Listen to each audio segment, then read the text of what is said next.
All right, cool. Okay. Can everyone hear me? Yes? No? Yeah. All right, thank you, whoever that was. Okay. So yeah, first, we're going to do our regular welcome, announcements from elected officials and party officers, reminders, and then our presentation on conflict resolution. And then we'll do any other announcements if there are candidates or clubs that want to make announcements at the end. So first, I just want to see if we have any new folks, either new clubs or new club presidents or leaders, if you want to raise your hand. And if not, then we'll go ahead. All right. Do we have any announcements from any elected officials or their representatives or any of our party leaders? I think I saw our chair on if Will wanted to say anything, but not if you don't want to. Hey everyone, I wasn't planning on speaking, just checking in. Just wanted to say thank you for all the clubs who contributed to the major efforts that we put together to fight the recall in this election. We did well. We are currently holding at about 58% of 58.1% of the vote. There are only 185,000 votes remaining. But and we are ahead by I think 175,000 votes, which means it's impossible basically for us to for this county at least to fall into the yes column, which would have been possible with like 310,000 votes, but now is not mathematically possible. So thank you all for your efforts and for your work in defeating the recall, and that's basically it. Awesome, thanks, Will. Oh, oops, do we have anyone else?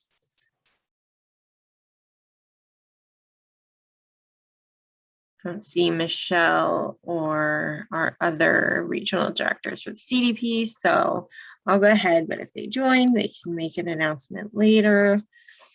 Okay, so just a reminder, folks, this is our club development. Oh, Steve, did you have a question?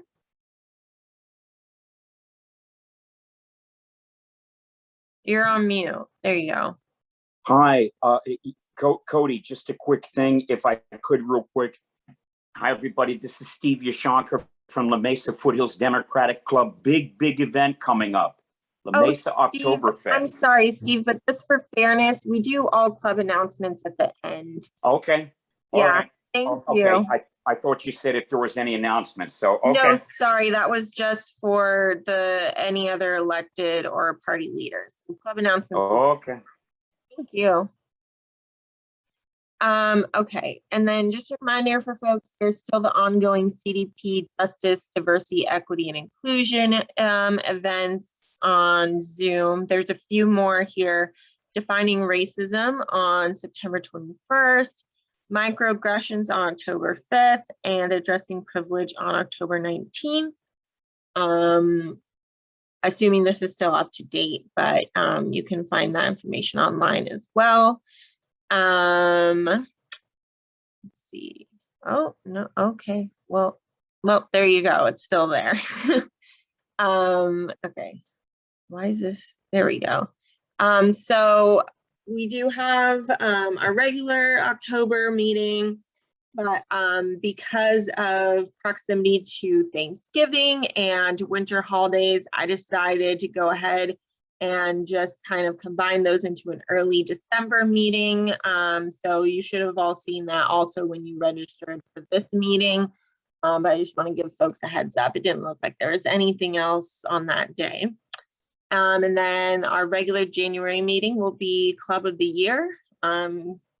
Went by really fast, but if folks want to prepare for that, and we'll discuss that more at the next meeting, and how to apply or nominate. And then just a couple reminders again, this is in every like newsletter and everything, but if folks want an account to look up members like voter registration and stuff to check their party, you can do that. Only one person per club. Email clubs@scdemocrats.org. It's not me that does it. It's a member of our party staff who've been very busy. So thank them for getting the recall stuff done, and give them a little bit of time if you have put that in recently, but that's how you can get that access. And then just a reminder, we have the link tree for council clubs, just linktr.ee/demclubs, and there's a whole bunch of stuff. Probably whatever link you're looking for is on there. So go ahead and take a look at that. And then again, please, your Zoom link needs to be on the party calendar.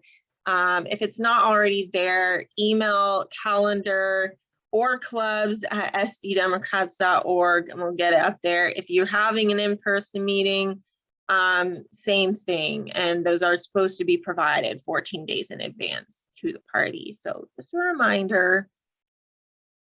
And if you don't have access to edit the calendar item for your club, you can do that. Email calendar@sddemocrats.org. Let us know which email address you want access to. It's easiest if it's a Gmail account, and we'll figure that out. And you then should be able to edit it if you need to make edits in the future instead of having to ask us. And then now I'm going to go ahead and bring in our speaker, Resa. I'm going to make you a co-host. And go ahead. Awesome. Hi, everyone. Let me get this shared.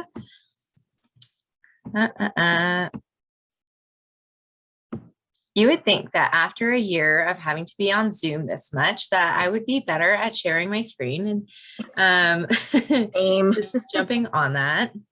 Alas, we move into presentation mode, present to a meeting.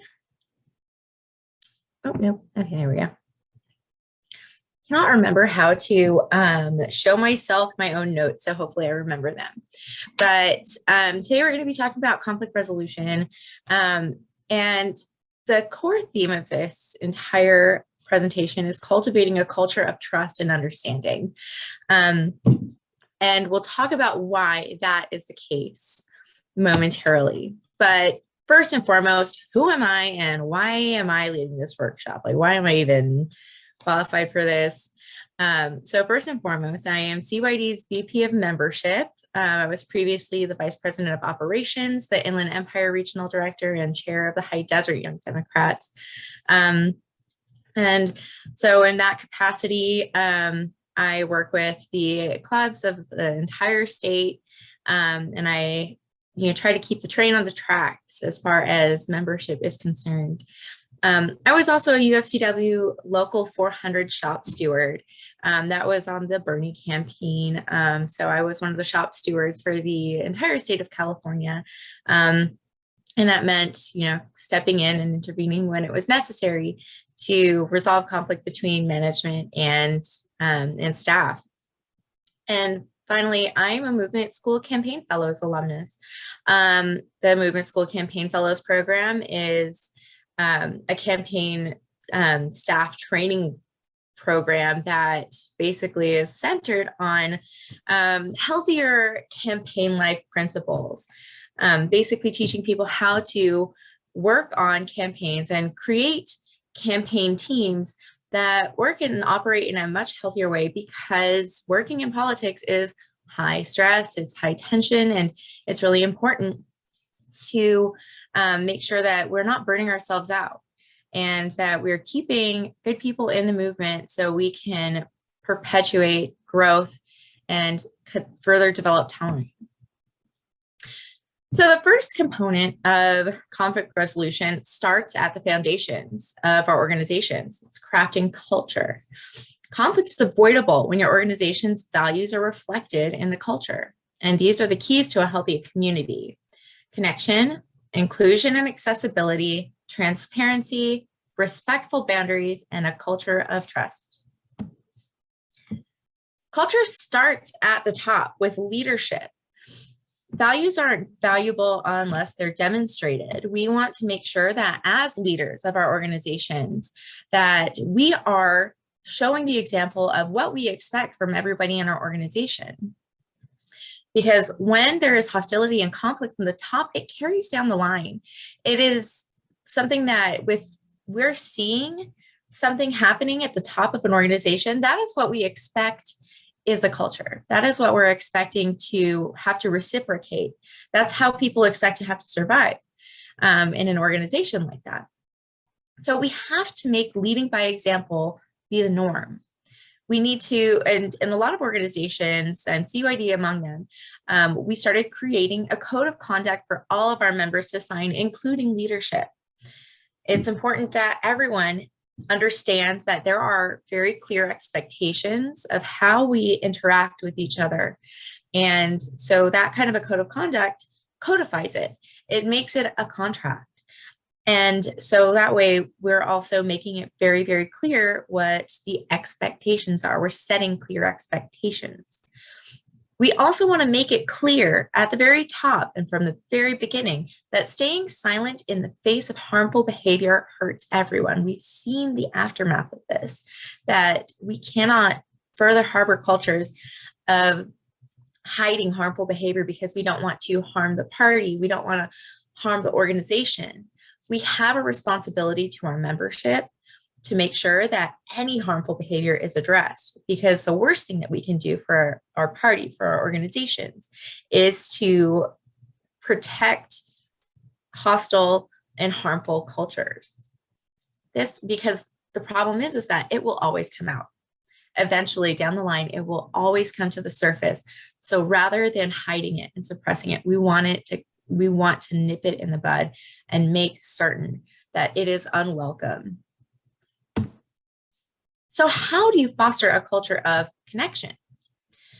Team bonds help communications and create a sense of belonging, which yields accountability and comfort when people need to reach out for, whatever they're struggling with. We want to make sure that people feel safe to connect with each other, to connect with our leadership. So in the chat, I would love for y'all to just drop a few ways that you and your organizations have fostered a culture of connection. And I'll just give you a minute to do that.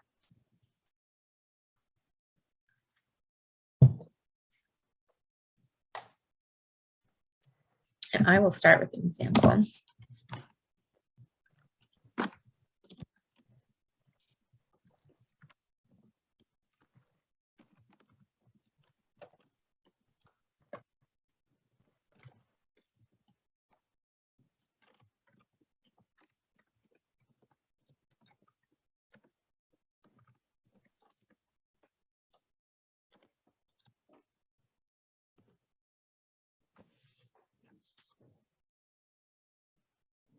I like that, Paula, socializing together. As Young Dems, it's almost part of our core principles that food is a part of our gatherings. Nothing brings people together better than food. Hiking, very nice.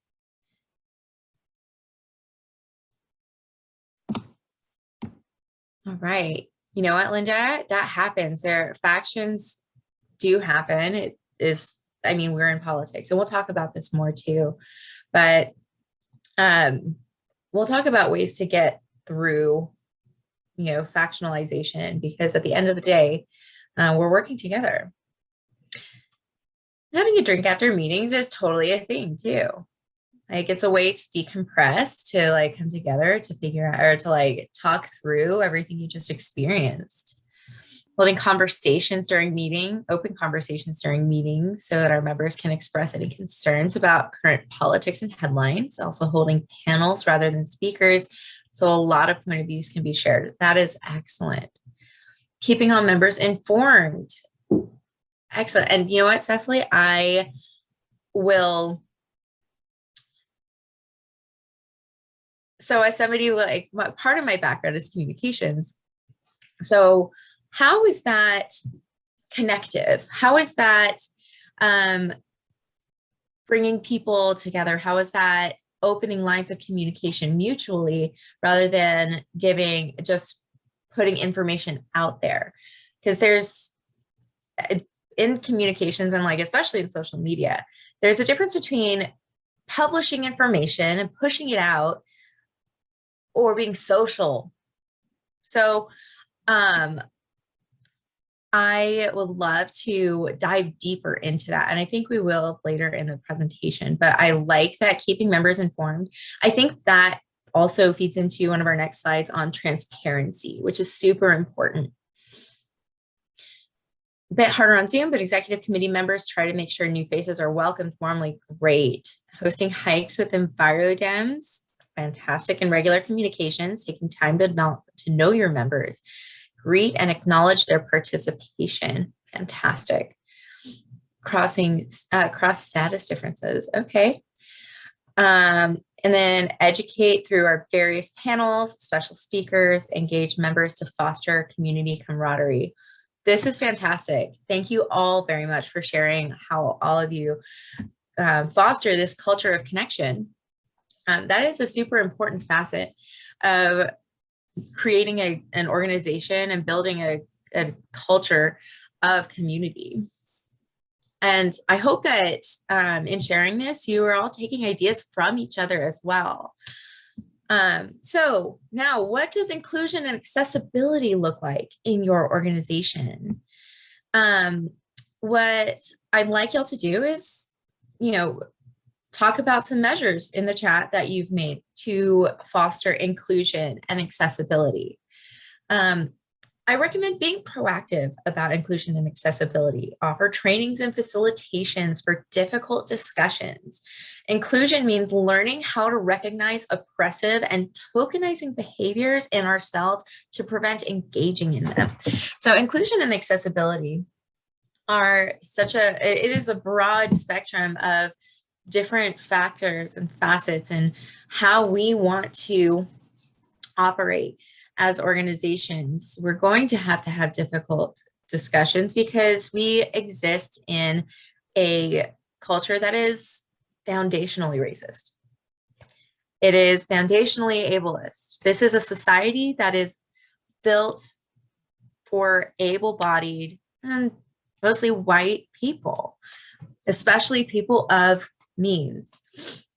So we as organizational leaders need to understand that. We need to embrace that as much as it makes us uncomfortable and recognize that it is our responsibility to break those barriers to entry, whether that is including captions on our Zoom meetings, if that is making sure that when we host meetings in public, that there isn't an expectation that people have to make a purchase to be there, that we have, fee waivers for membership, that we are centering marginalized voices, and that we are being language accessible as well. If people need translation, we have translation readily available. So if there are any ways that your organization has incorporated inclusion and accessibility measures, I would love to see those in the chat. And if you think of them throughout the meeting, feel free to drop them there too, because we're only helping each other by sharing these ideas. So then another question that I have for all of you as well, and again, put it in the chat, is how do you cultivate openness and transparency? I have to look for your name again. Cecily had mentioned, saying thank you and expressing appreciation, but also keeping all team members informed. Keeping team members informed is a super important way of cultivating openness and transparency. People should know what is going on. And inclusion can't exist without transparency. While there are limits to transparency, especially when it comes to people's safety, we'll always need to consider what is being withheld and why. We're not saying like, share your FPPC number with, or like share your FPPC filings with the whole organization. But I mean, at the same time, those are public documents. So we're not, you're not necessarily going to put all the bank account information, but also like as an organization, the membership should be aware of where money is moving, and gatekeeping that information it fosters a sense of exclusion. Same thing with the way that rules work. We have bylaws for a reason. Bylaws exist for, I hope, all of our organizations to give us guardrails and assure that the organization doesn't necessarily belong to any single person or any, clique of people. It belongs to the organization. It is a body that stands with or without individual body, or like the certain individuals who happen to be at its head at the time. We need transparency to make sure that people don't feel like there is secrecy. When people feel secrecy, they feel guarded. They don't feel like they are part of the body. And it ends up fostering a culture of, like I've said before, exclusion, exclusiveness, and just unwelcome.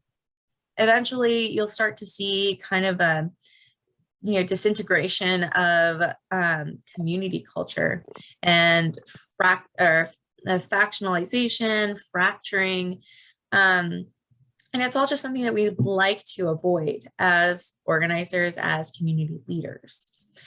See, regular communications to members about club activities, agenda, and other issues of interest, fantastic. Keep people informed throughout the organization and any processes. That is excellent. Especially like making sure that you have the right dates going for any upcoming major votes. Super important. Now, how do you model boundaries in your organization? We all need to remember that our clubs are volunteer organizations. Most, if not all, members are not paid to be there. And we want to make sure that we are respectful of this. And it is very, very difficult to do that. I live in the Victor Valley. I'm up in the desert. And activist burnout culture is very real here because it is very difficult to set boundaries when you are, one of the very few people doing the work. And in an organization, it is very easy to, feel like because this is not work, this is an extracurricular activity, so to speak. It is outside of the bounds of our, paid lives, that, since it happens in our free time, that we have the free time for it. But at the end of the day, we're all humans. We have our full, robust lives outside of our organizations, inside our own homes, in our work. And it is incredibly important to draw boundaries. If that is saying like, sorry, I don't respond to emails between 10 p.m. and 9 a.m. Or stating like, this is a volunteer organization. I can respond Monday, Wednesday, and Friday, but outside of that, if it's super important, shoot me a text, but otherwise I need to have some boundaries for myself. That's okay to do. You just need to decide what works for you and your organization, because you as a leader of your organization are modeling those boundaries for your membership. You need to make sure that they feel safe and comfortable exercising boundaries as well. Because when we push people's boundaries, when we go too far, that leads to burnout. And we can't do that to each other. Otherwise, we burn out our movements as well. I love this, Dr. Banerjee, a willingness of leadership to say, I was wrong and listen to membership. That is So important to be able to recognize that in ourselves first and foremost, and to own that with our membership. And then Justin mentions we should be guiding new people into leadership positions. Yes, we have to learn how to trust new talent with taking the lead. Absolutely. I'm really struggling with the word that I'm looking for.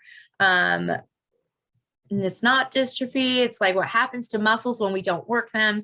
But when we aren't fostering new talent to take the lead, to take over after us, that means that our organizations can atrophy. Thank you, Kira. Yes, our organizations atrophy if we are not replenishing them with new leadership and trusting the new leadership to take the reins and giving ourselves the space to step down when it's time, when we're ready, when we trust our leadership that we have fostered. So, how do you demonstrate trust with your team? It's so important to give team members space to make mistakes. And when you do, they'll feel secure enough to reach out when they're struggling. And what I mean by give team members space to make mistakes is that it's really important for us to create a space where people can learn. Instead of retribution, instead of fear of consequence when people make mistakes or when something just doesn't work, people should feel like they have the space to say, like, you know what, I tried this, it didn't work. And I think this is what I've learned from it. But you want them to basically be able to come to you and trust you to guide them, to help them use that experience to learn and do better. So let's see how we build trust.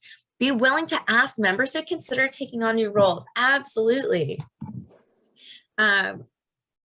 It's sometimes it's really hard for a lot of us, I'm sure, are type A's, and it can be really hard for us to trust other people to not only see our vision, but to execute it. And what's even harder is to trust people to execute without necessarily seeing our vision, because sometimes our team members aren't going to see the same vision, but at the end of the day, as long as we're reaching the same goal, that's what we want. That's what we need. We need to trust each other.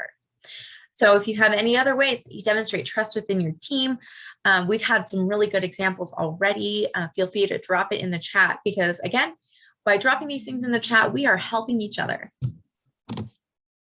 So now to get into the meat and potatoes, understanding conflict. Sometimes conflict isn't avoidable, even with a really healthy, strong, trusting culture. And so it helps to understand what you'll be working through. So we're going to be discussing the types of conflicts, how conflict starts, and the difference between rude, mean, and bullying. That is a really important one that I think as we have gotten into a culture where like cyberbullying has become more prevalent, we need to know what these distinctions are. So there are 4 core different types of conflicts. There are pseudo conflicts, or what I like to call non-flicts. And there are trivial disagreements, like teammates disagreeing on using Zoom or Google Hangouts, little things. But sometimes those are indicative of a bigger conflict, something else that is kind of below the surface and not being addressed. There are values conflicts, and this is really prevalent in democratic and left-leaning spaces. This is when people's underlying values clash and interfere with their ability to agree on a course of action or an outcome. Because a lot of conflicts have to do maybe with how to get to an outcome rather than the outcome itself. Policy conflicts are similar in that they are disagreements on how to handle a course of action that affects both or all of the parties involved.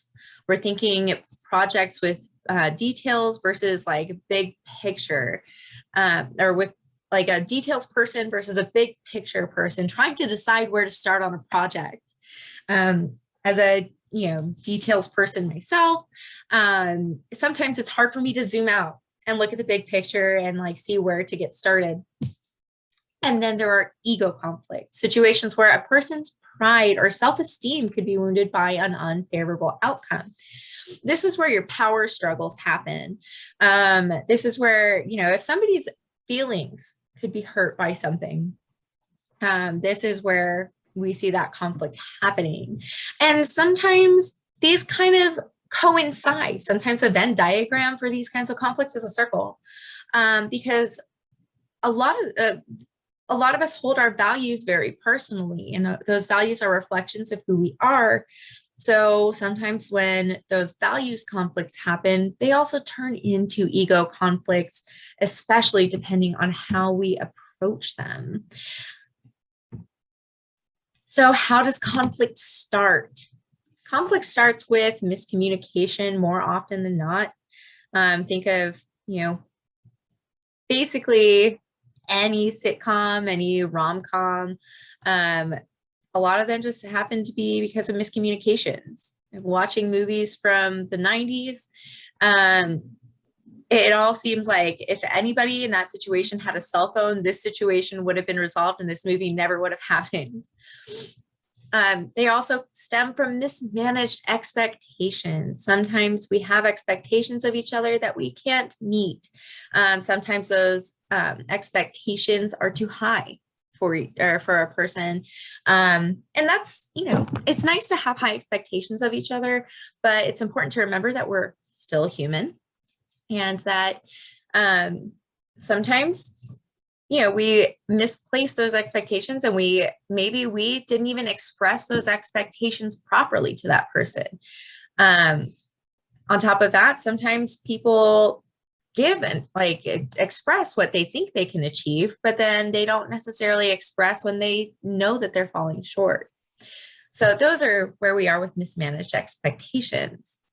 Stress happens sometimes in life. We have everyone has a full life.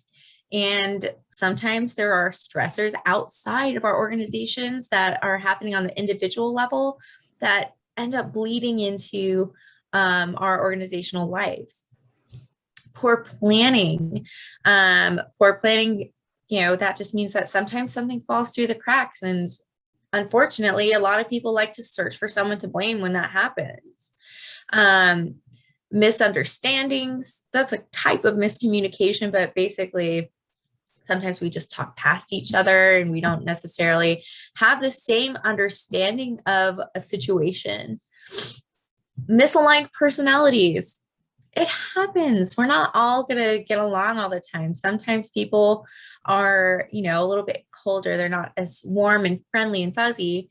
And then a warm, friendly, fuzzy person may feel hurt by that. They may feel like that person isn't reaching out or isn't being kind enough, or, when they are doing something for the organization that they're not, they might not feel appreciated if somebody is, just generally not a warm, fuzzy, high gratitude, expressive person.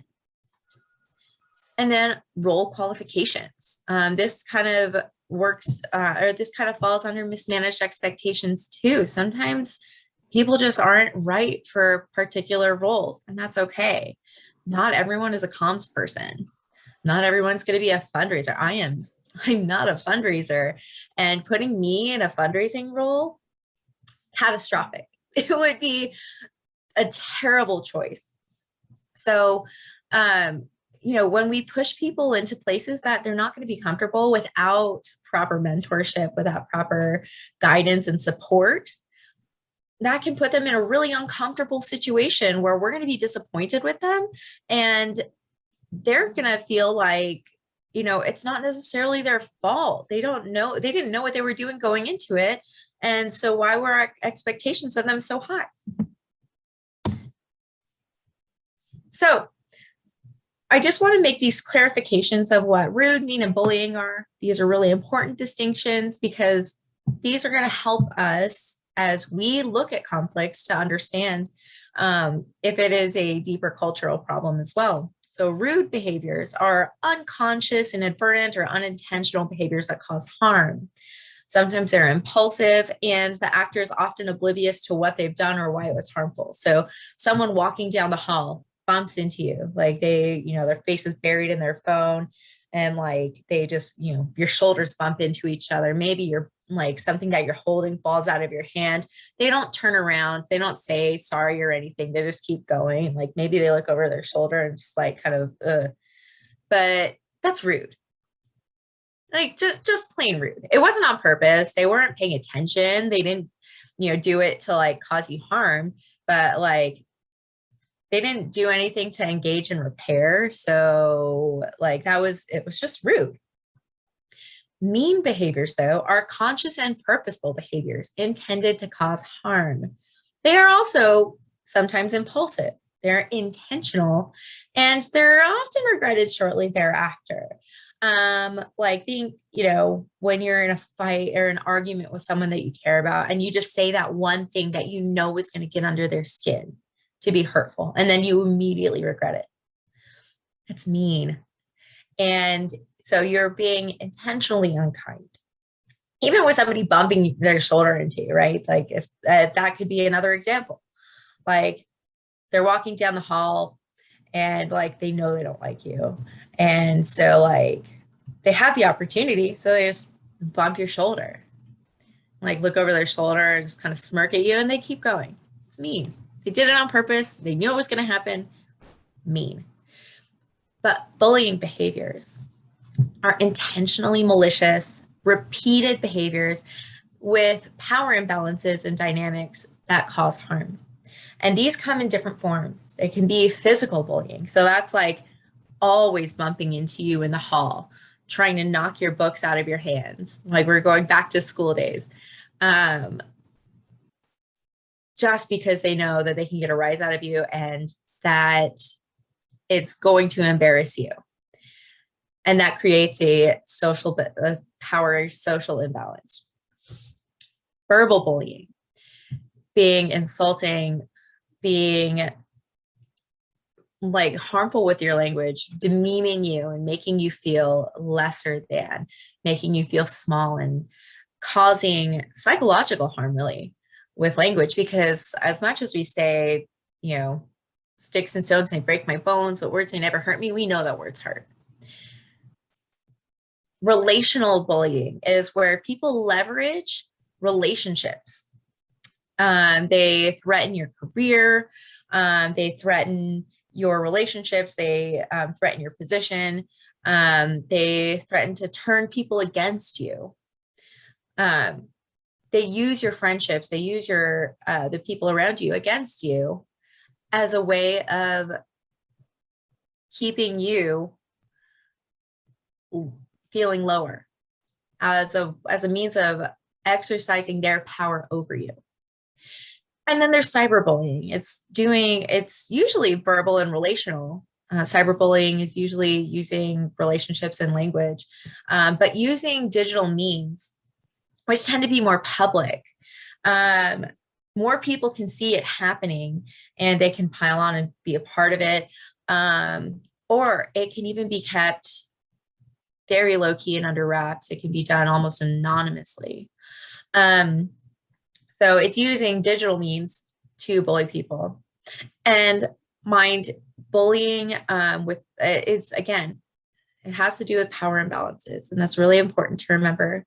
Power imbalances can be physical power, like it can be somebody that's bigger than you, that is stronger than you. It can be, somebody in a higher position of power than you within an organization, or, within your field of work, within the workplace.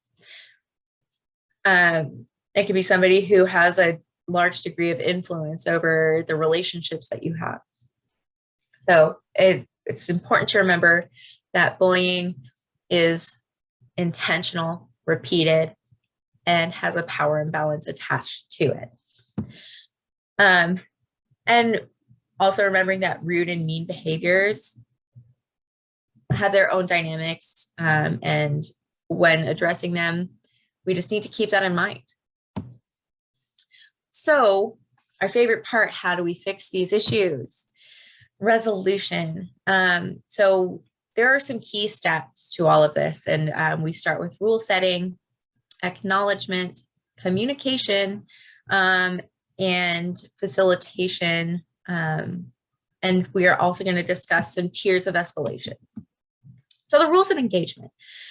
You want to, if you can assume anything, assume best intentions. We are all the heroes in our own stories. Everybody has their reasons for doing things. We want to call people in instead of calling them out. We have a responsibility as leaders to bring people in to help people understand why the problem is a problem. Sometimes if that means that we are discussing somebody using a microaggression, that means that we are trying to educate them. We're trying to help inform them, make them understand the harm of what they've done without also making them feel, affronted, because we're all going to mess up. We all have to acknowledge that within ourselves, that because we live in a racist, ableist society, we are going to mess up. We're going to do harm. We're going to do wrong. So what we have to do is be able to acknowledge it, call ourselves in, call each other in, and fix the problem together. Speak in I feel phrases. This helps people understand where we're coming from. We want to avoid you language. You did this to me. You did that thing. So instead, I feel like this situation was harmful because XYZ, rather than I think you are really mean because you did this. You can feel the difference in how that expressive language conveys a message. And one is going to facilitate further conversation. One is going to put the other side on it's going to put everybody on the defense, and it's just going to cause more conflict and clashing. You want to stick to the facts. At the end of the day, you are trying to get down to the bottom of the issue. You're not trying to create, a false narrative of or you're not trying to create the narrative. You're trying to understand what's actually happening, and you want to understand both perspectives. You want to understand really all the perspectives of everybody involved. So sticking to the facts, sticking to okay, this is what happened on this date. These are the texts that I received. These are the facts of the matter. That's what you really want to glean from any discussion that has to do with this kind of conflict resolution. And you want to focus on the problem and not the person. You want to separate the action from the actor. This is like what I do with my 10-year-old. If he does something that he knows he's not supposed to do, he's not a bad kid because he did a bad thing. He just did the wrong thing. He made the wrong choice. And that doesn't make him a bad person. That just means that he messed up. So how can we fix it? How are we going to resolve that issue? Don't forget that no one owes you their emotional labor. And if the conflict is one that demands emotional labor, it is okay to regroup after the person who's been caused harm has done who has caused the harm has done the necessary emotional labor to rise to the conversation. So sometimes we're going to have to assign some homework. Again, if somebody I like to use microaggressions as an example because it is something that we all do. It's something we have all done, and it is something that we will hopefully all work on within ourselves to resolve. So sometimes if somebody has committed a microaggression, it's going to be important to, talk to them outside of the situation, let them know hey, you know what, this was kind of problematic. I would really appreciate it before we can go further into this conversation if you would just research, what a microaggression is, research why it's problematic to ask a Black woman to touch her hair. Just do the specific research on what the issue was and why it was problematic. Because sometimes people who experience microaggressions consistently and frequently are tired. It is exhausting. It is exhausting to have to live under that, to experience those things. So it is not a lot to expect for somebody else to do that emotional labor for themselves to fix the problem that they have caused. We also need to be able to acknowledge the problem before we can actually solve it. The problem can't be solved if we don't acknowledge that it's happening. Denying the issue means that it's going to fester until it grows into something bigger and harder to resolve, because the longer an issue exists, the harder our hearts kind of become to it. We just become calloused. Fostering a culture of trust ensures that people feel safe enough to speak out when they're experiencing those kind of conflicts. That is, again, why it's really important to make sure that people feel like it's safe to speak out when something is going awry, or when something is happening that shouldn't be happening. And why it's also important to make sure that we have fostered a culture wherein harmful behaviors are not protected. So, how do we open these lines of communication? Once it's been established that there is a conflict, someone has to extend the olive branch to open the conversation. And sometimes it's not going to be an olive branch, and sometimes they'll just be comfortable enough to say, we need to talk. So establish the ground rules with each other from the outset, and remember that you're on the same team. Now, sometimes though, as leaders, that means that doesn't necessarily, it's not necessarily going to involve you. So we want to talk about some tiers of escalation. There are going to be interpersonal tiers where members who are in conflict can self-manage. They can discuss the issue with each other and resolve it between themselves. But sometimes they might not be able to. So they'll want to escalate to a lateral intervention where a neutral peer joins in to hear out the conflict and add perspective. That's just going to be, another member. That's not necessarily going to involve leadership yet. Facilitation happens when that doesn't necessarily go anywhere and the conflict still exists. So a facilitation is where a neutral leader facilitates a discussion of the conflict, where everybody is having discussions with each other. Or there is one person kind of steering a discussion, like offering to, asking questions and trying to draw out the root of the issue with the group in conflict. Mediation is what happens after facilitation. It's where a neutral outside party acts as an intermediary to broker a resolution. So this often happens when like the intermediary is, or like when the conflicted parties are just unable to talk with each other anymore.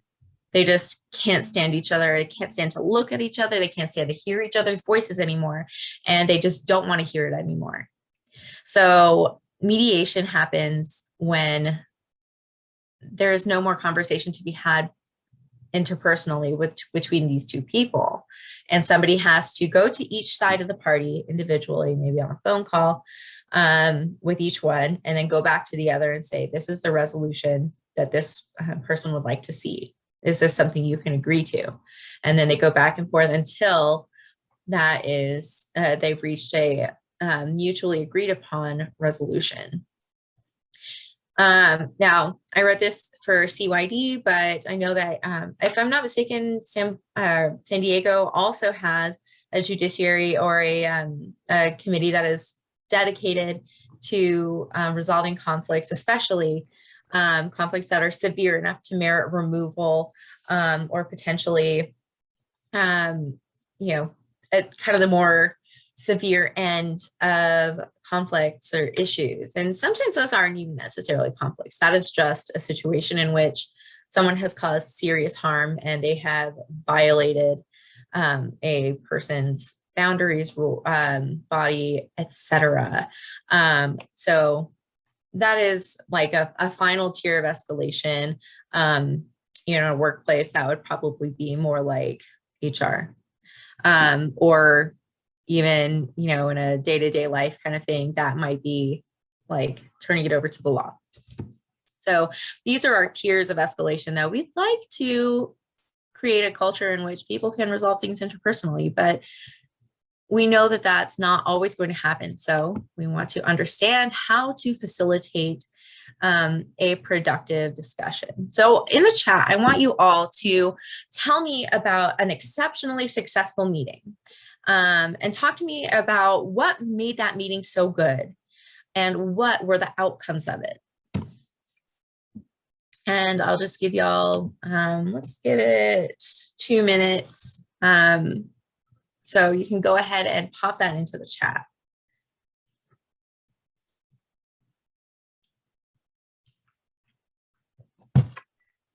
And I'll start with an example too.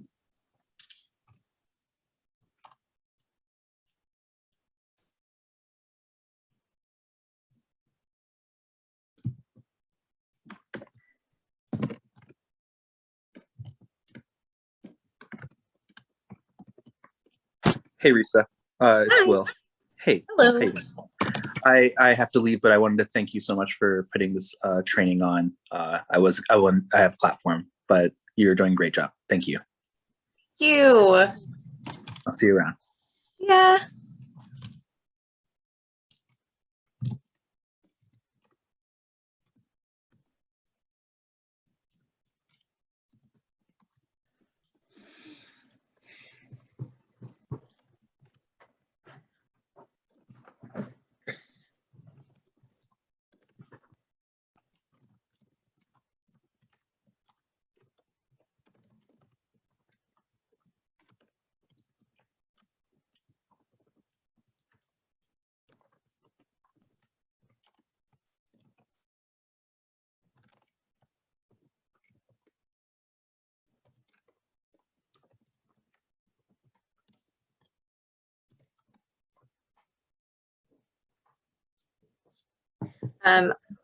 Just to model with an example, my first exceptionally good meetings in my adult life were, I mean, I was well into my mid-20s by this point, but I took British literature classes. I took a bunch of literature classes with this particular professor because I just loved the way that she ran her classes. She just facilitated discussions. She opened the floor. She would ask a few questions, but she would open the floor to really any connections that we found relevant to the particular reading. And there were no wrong answers as long as we could support them. It led to really incredible and robust discussions that were really mind-opening and allowed us to understand each other's perspectives, make connections from, 18th century British literature to our lives today. And I'm just going to go through a few examples here.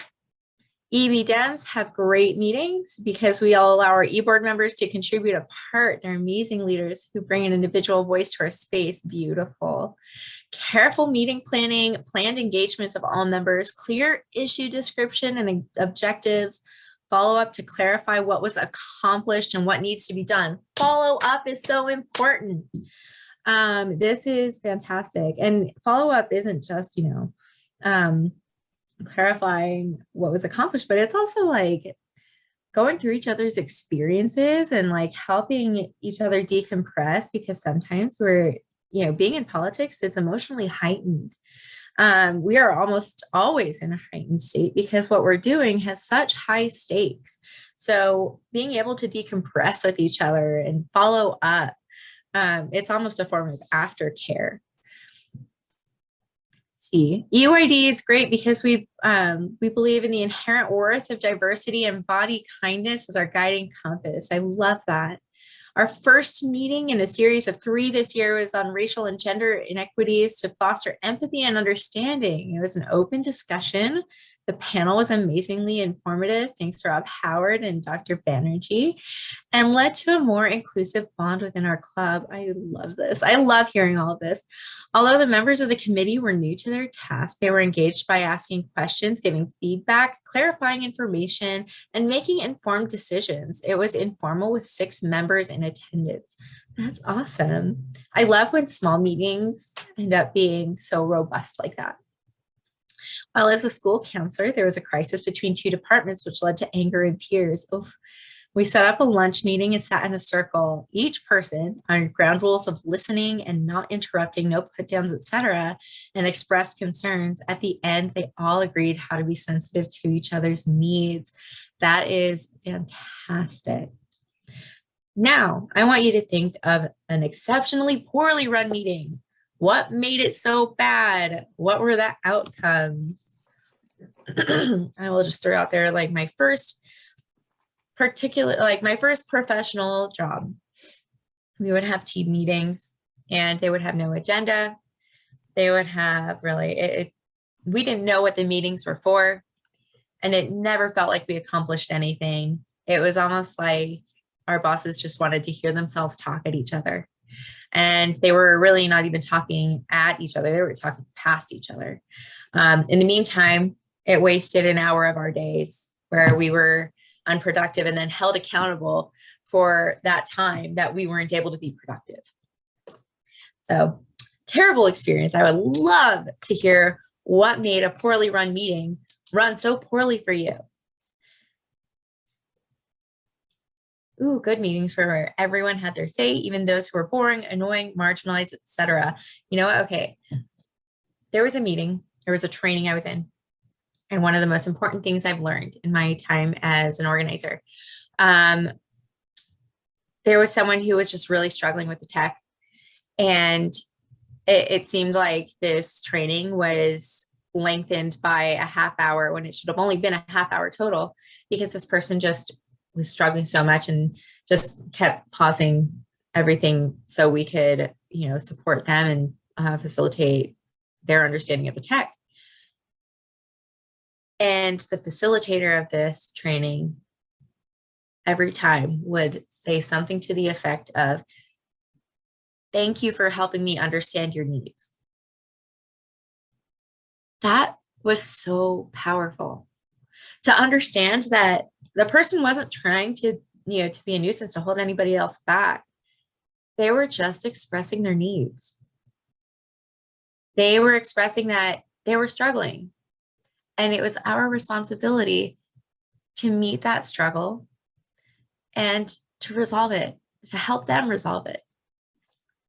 And I think that is one of the most important things I have learned as an organizer. It's just to understand how to meet people where they are and to recognize when they are flagging their needs. Poor meeting causes angry, defensive leaders looking to put blame elsewhere. Yes. When we're looking to place blame, when we're looking for someone to blame for a problem instead of just fixing the problem, we're not going to fix the problem. We're just going to isolate people. That's harmful. And that fosters a culture of conflict, really. I can't even put it any better. All right, let's see. Having a domineering person in charge, not listening to others. Yes. Having meetings with no real purpose except to have a meeting. It's the worst. A lab meeting series at UCSD that ran 4 hours where the leader would try to create conflict, no agenda, and really a lack of leadership listening. That sounds awful. Poor meeting causes, yes. I feel uncomfortable in meetings where marginalized people are immediately given a response when they express their discomfort. Yes. Sometimes when members speak, we need to listen to those that have not been allowed space traditionally. Absolutely. Whenever people unleash the racism and the leadership either participates or ignores it. Absolutely. In general, when one person dominates the conversation and the facilitator doesn't gently correct the situation or correct the situation at all, as the previous example would lend. I went to a meeting where a colleague was presenting his finding in a study. Instead, a VP of the organization kept talking and showed how much he knew about the study. Ew. That's just so gross and so rude and condescending. Like when people just need to flex their own knowledge and try to make other people feel small because they know so much. Like, that doesn't facilitate anyone's learning. It just makes everyone roll their eyes and it makes everyone uncomfortable. So with all of these examples, we see what works and what doesn't work. And one more. A club meeting where an endorsement was scheduled and some members got the area vice chair to attend the meeting to monitor me. Ooh, he interrupted me every couple minutes, and most of the rules he stated were not rules in our bylaws. It caused a great deal of animosity and disruption by a negative group. That's rough. That is really difficult. To being interrupted, feeling like you are being undermined is really a terrible feeling. So we need to understand that facilitation is a tool. It's not inherently resolution. Your goal as a facilitator is to draw out the root of the conflict while maintaining objectivity, dignity, and empathy. When you do this, you're seeking feedback and interaction.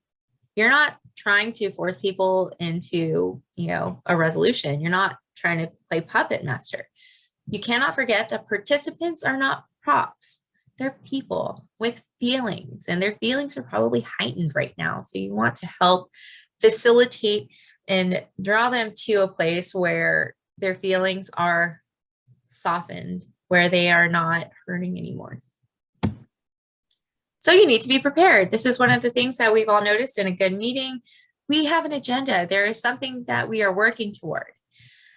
You want to do your homework and emotional labor ahead of time. You need to be ready with, why a situation might have been problematic. You need to know who needs to be there.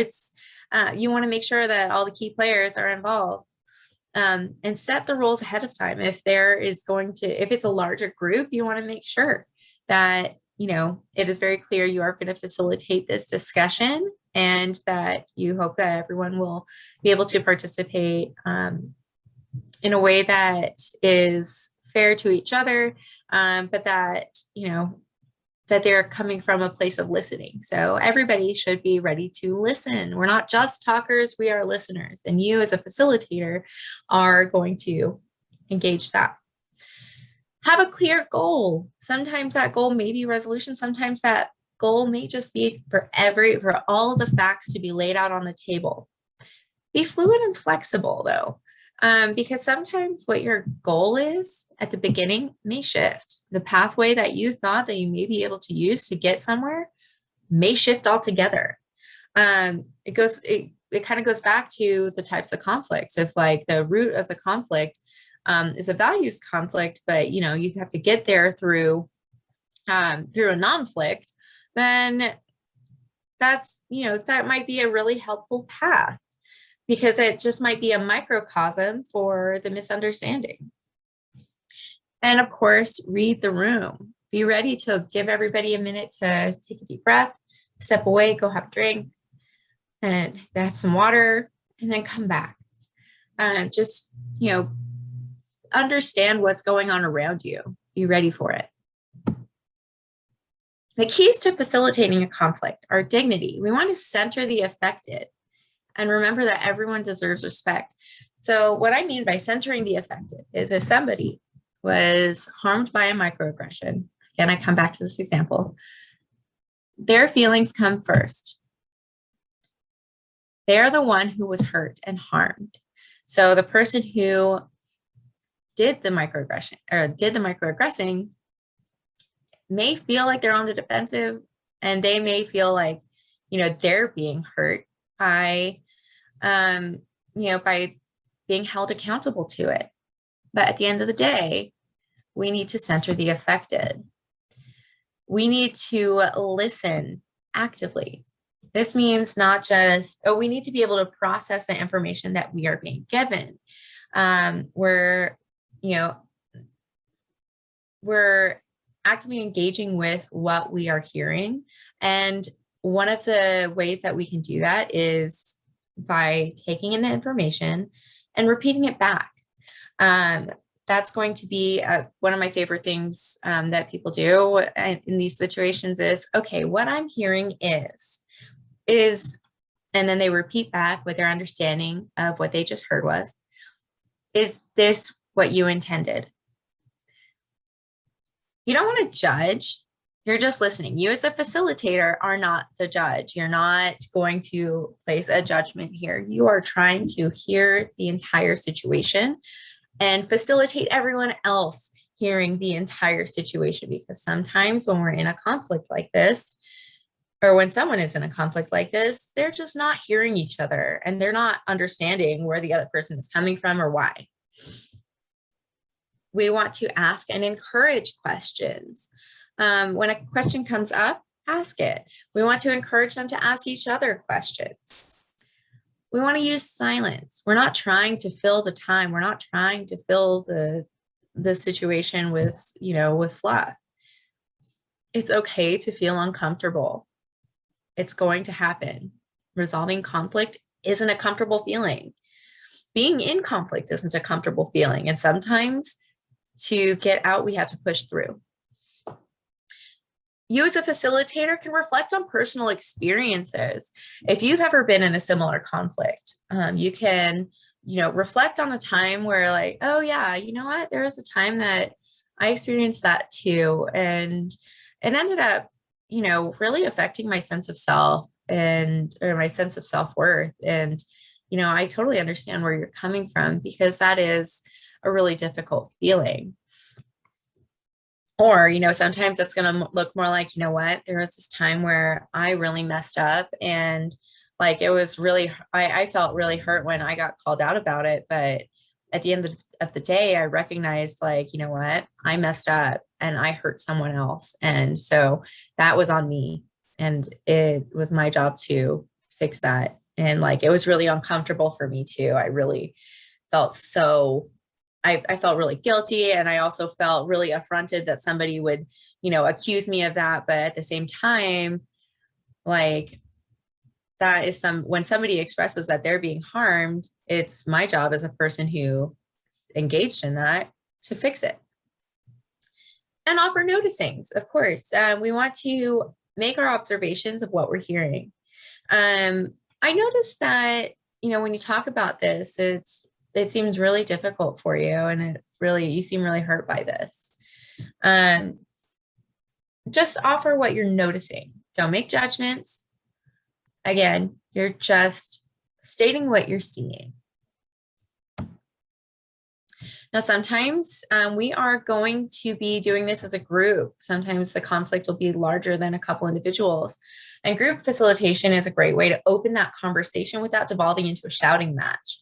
And there are a couple different tools to do this. Sometimes we'll want to do a fishbowl, where a small group works and talks and has that discussion, where a larger group observes. And then after we've been able to get through that discussion with the smaller group, the larger group may be the ones offering their noticings and their observations. Sometimes we're going to want to do that in breakout groups, where, a couple of people, we have smaller groups go out and discuss what the conflict is and figure out, okay, so this is what I was understanding of the situation. And this is, why I had a problem with it. And then the other, another party would do the same. And then they would try to come to their own resolution or figure out like, okay, so I see that this is what the problem is.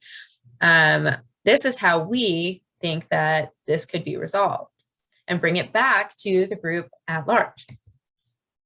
So those are just a couple different tools to put in your group facilitation tool belt.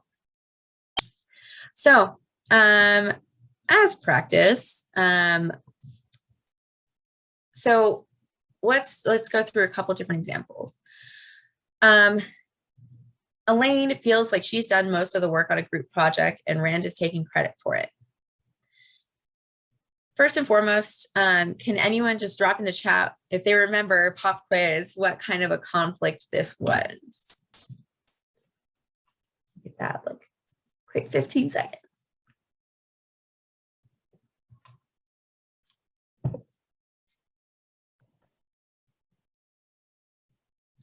Yes, it is an ego conflict. You can also argue that it is a policy conflict, but more than anything, it is an ego conflict, because, the execution's already done, but like, Elaine did the work Miranda's getting credit for it. That hurts her feelings. So how would anyone suggest this could be resolved? Is this something that you think could be resolved interpersonally? Is this something that you think that would require lateral or even facilitation intervention?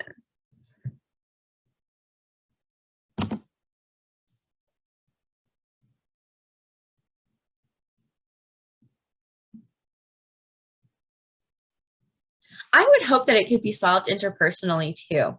I think that usually when these things happen, it's hard to say like, hey, you know what? I did a lot of work on this and I feel like you're taking the credit for my work. That's really, really difficult to do.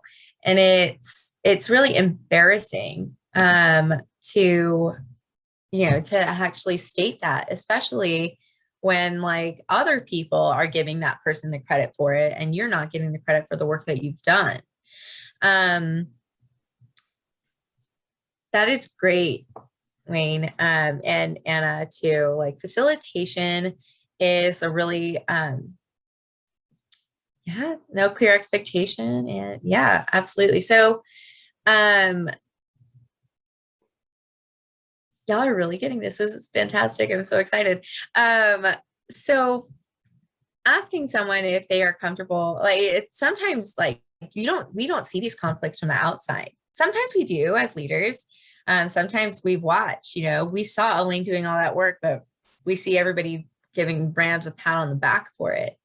And so sometimes that's just going to be a matter of like going to Elaine and saying like, hey, I see your work on this and I really, really appreciate it. And also anytime we see somebody giving Rand the pat on the back for Elaine's work, we say, and you know what? Elaine did so much work on this. She did such a good job. Like I saw, and just like name off the things that she's been doing on it and make sure that you as a leader are giving her the credit for the work that she's done and making sure that, Rand isn't getting all the credit. Because sometimes that's enough to solve the conflict in and of itself, is making sure that credit is given where it's due. Not that we're doing this for the credit, but also it's a terrible feeling to like, for our work to be assumed by, or like for somebody else to assume credit for our work. It just sucks. I know we're not doing it for the credit, but like, we know that that's a terrible feeling. All right, so the next conflict. The fundraising committee thinks the club should spend $1,500 on a fundraiser, but the finance committee only wants to spend $1,000.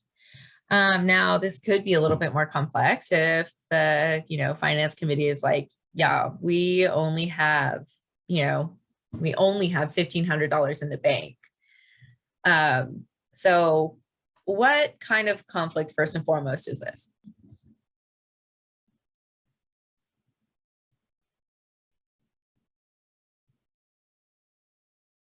Yes, it's a policy conflict.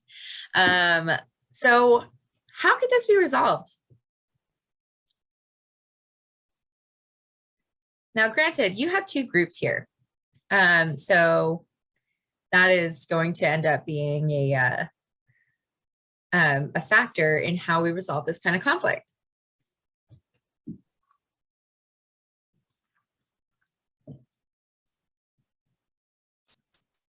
Very nice. A clarity in facts meeting. I like that phrasing too. That is excellent. Oops. I really like the idea of a clarity in facts meeting. So having just like a fact finding or like a meeting where like all the facts are laid out. Okay, look, from the finance committee, we have $1,500 in the bank. I know this is a fundraiser, but also that puts us in a very precarious situation in case anything arises. And then the fundraising committee is like, yeah, but like we're raising money. So like we need to spend money to make money. So hopefully they can find a compromise. Exactly. Thank you, Suzanne. So maybe that means, they do only spend $1,000, that it isn't necessarily a compromise of like the $1,250, but it's like, we need that buffer room of $500. Like, come on. And sometimes like we can understand each other. Like sometimes when we know like, okay, there's only $1,500 in the bank, we can't spend every penny we have on this event. So like, I know that we're going to be raising more money and next time we'll be able to spend more. For now, yeah, okay. I know that we also have this other $500 of like, regular expenses coming up. So you're right. We'll have to just, bite it for now and then spend more later when we've raised more. And sometimes it can be it could be the, what, okay, yeah, we can compromise. We can split the difference and go 1250 because that'll still leave us a little bit of buffer room to be safe, but we won't be completely tapped out in case of emergencies. All right, last one. Maureen thinks the club should endorse a new, more progressive candidate. Lydia thinks the club should endorse the moderate incumbent. What kind of conflict is this?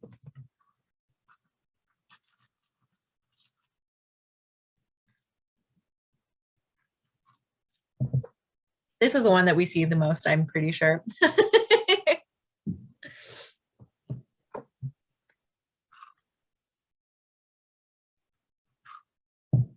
Values. Thank you, Nadia and Cecily.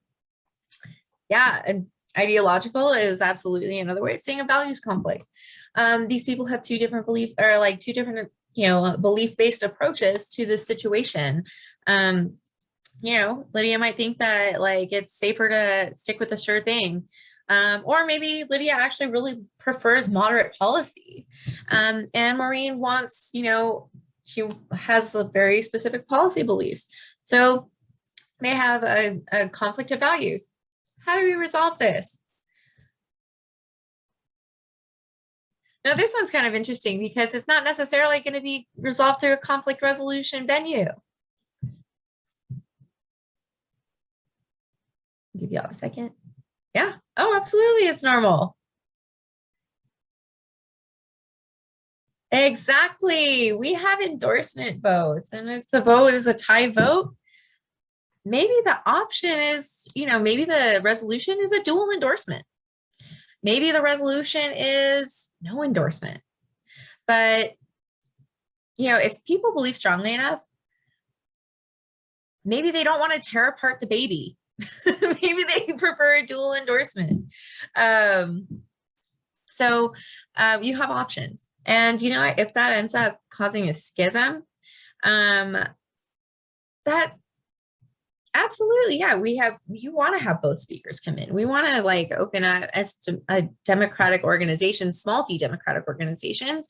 We want to present all the options. We want to make sure that all the candidates have a voice and that, our membership feels like they have a voice too.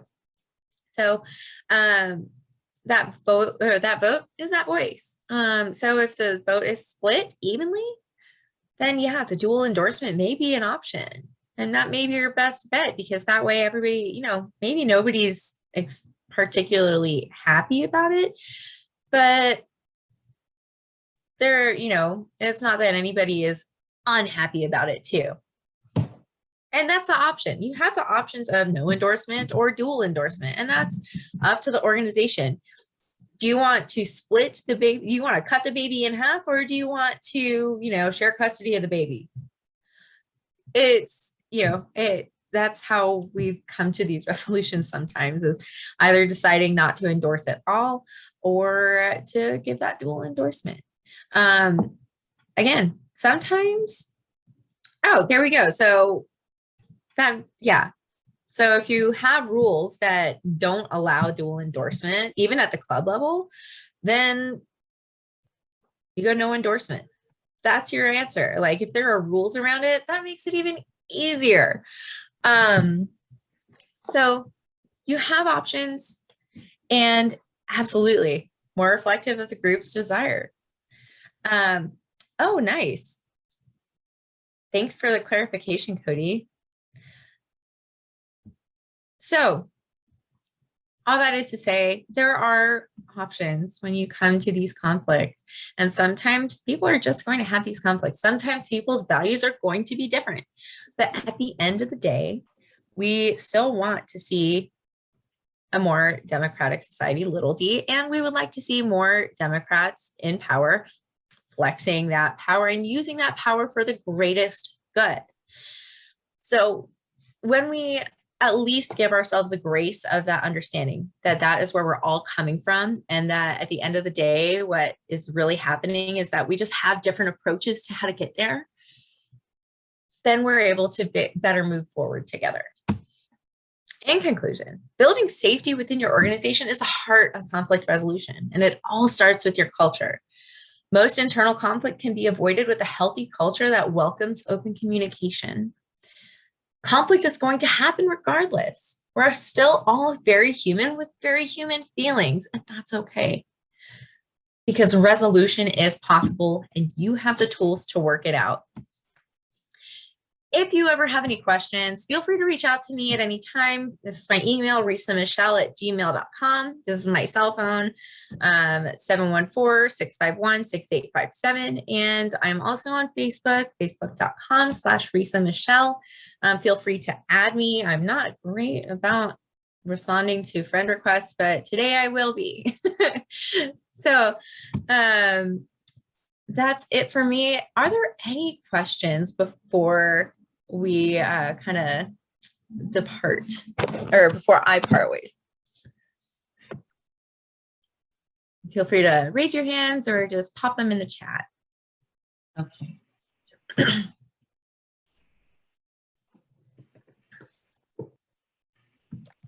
Thanks so much. All right. Thank you all so much for your time. Again, I'm just going to drop my email in the chat. And feel free to reach out with any questions. Cody, thank you so much for having me. And I hope you all have a fantastic weekend. Congratulations on all of your hard work on defeating the recall. Very, very grateful to be on the team with all of you. Thank you so much, Resa. I think this was really helpful, and really appreciate you taking the time on a Saturday to do this. Of course. Anytime, y'all. Thanks again. Bye. Okay, folks, so now we're gonna do other announcements. So if there are candidates, clubs, etc., that want to make announcements, go ahead and please use the raise your hand function, either in the participants tab or under reactions. And I'm going to pull up a timer. Give me one moment.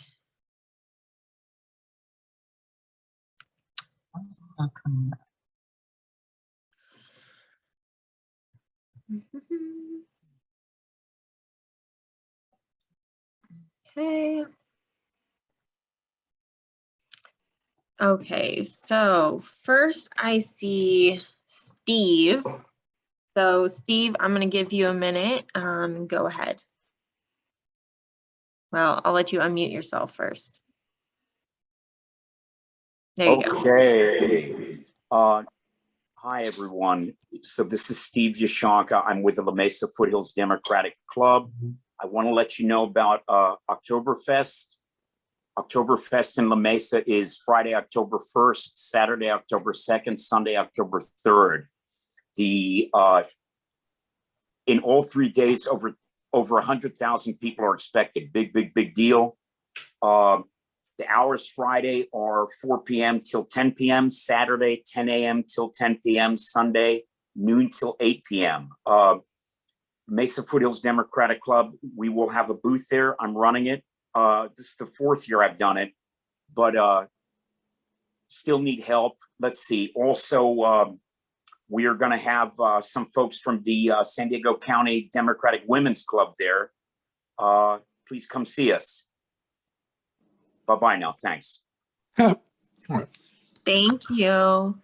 I'm gonna lower your hand now. Next I see Dan. Dan, is this for club or the party? Because it's party stuff, I'll give you more time.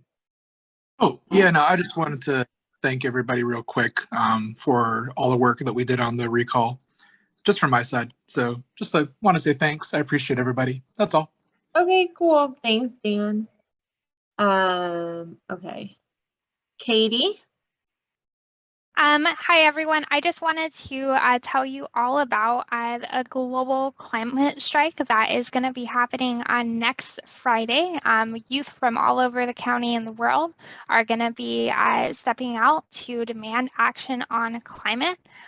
So there is an event that if you all want to support the youth in their organizing, please meet at 1 p.m. on Friday at the County Administration Building. And then we will march to City Hall to meet students from San Diego High School, wear a mask, and I'm going to put the event link in the chat. Okay. Thank you. Next I see Greg. Yeah. Greg Robinson. I'm a Labor Dems. I want to give you a practical example of a values conflict I'm going through right now because I'm feeling pretty down. My congressional representative, Scott Peters, just voted against, one of 3 so-called moderate Democrats, voting against the Medicare drug funding reform. It's just, I mean, for my values, I take that term progressive seriously. And that notion of progressivism is that we comfort the afflicted and afflict the comfortable. And one of the most comfortable organizations on this earth is Big Pharma. You know, where normal corporations' profit margins are about 8%, Big Pharma is 14%. The usual argument is that this will incur innovation in drugs. I'm going to put a quote in the chat from Marcia Angel, former editor of the New England Journal of Medicine, showing that the real innovation takes place outside of Big Pharma. So please take a look at that chat. Take a look at this. I'm just feeling so down about this. Thanks. Next I see Kate. Thanks so much. I just wanted to say 2 things. First, as always, I invite any and all of you to join the San Diego Democratic Education Alliance on our next meeting, the 26th, 2 p.m. on Zoom. We will be discussing special ed in the time of COVID, especially. And I think special ed is a really important topic just generally. So if you have questions about special ed, you can call, join us and ask what you need from our panel.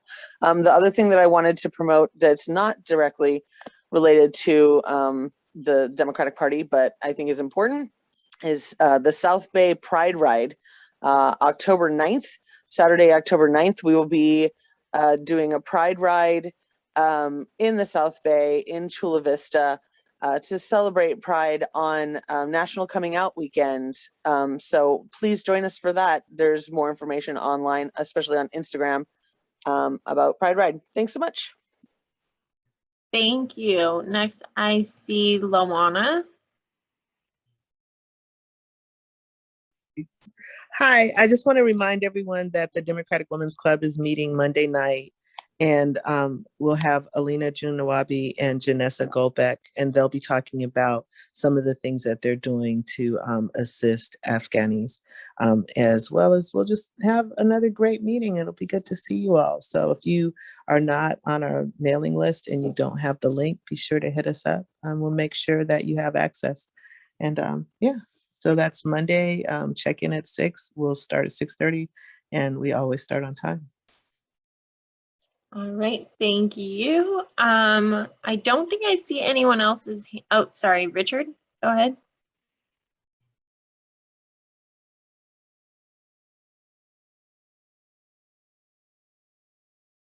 I sent you a thing if you can't find the mute button.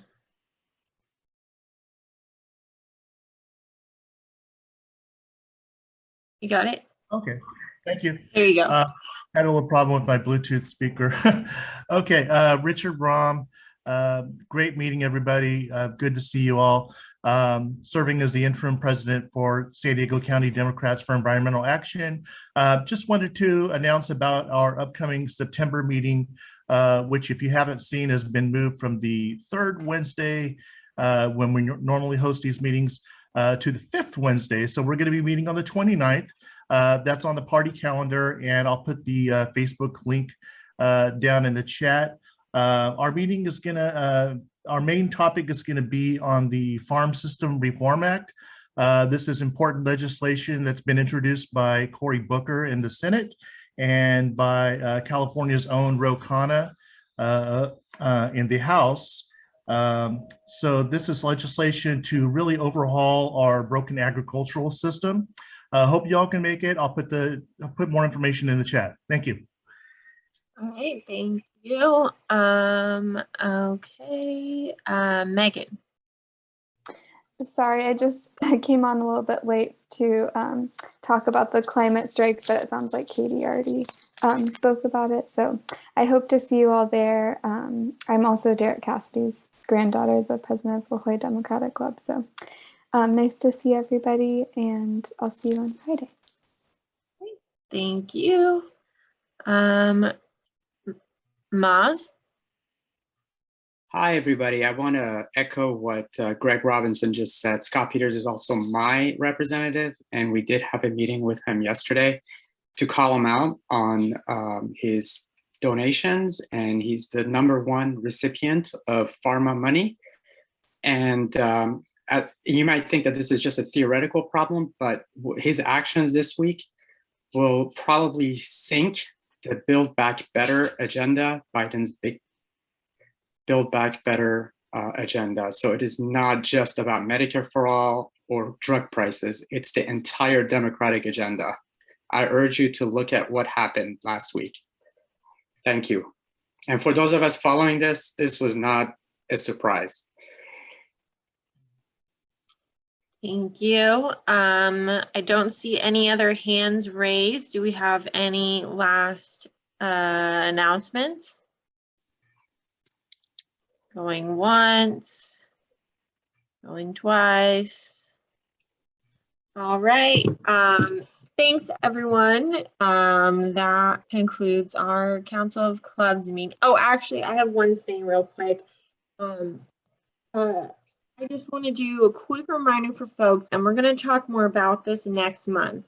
But as folks are starting to do endorsement meetings, I would like folks to remember and keep in mind that we do have rules for noticing.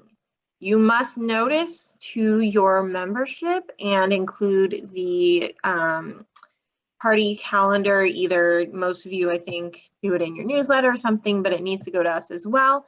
2 weeks out, notice your membership, and by 5 business days out, you need to notice the candidates. And that includes making sure that they received it, making sure using the appropriate email and phone number provided by the county party. And if they don't respond to your email, you have to call them. I know it sucks. That's the rule. I didn't make it. It's been there for a while. You can read more in our party bylaws, and we'll go over this more in detail later. Thank you all. And if the Club Development Committee folks can stay on, thank you. Have a good Saturday, everyone.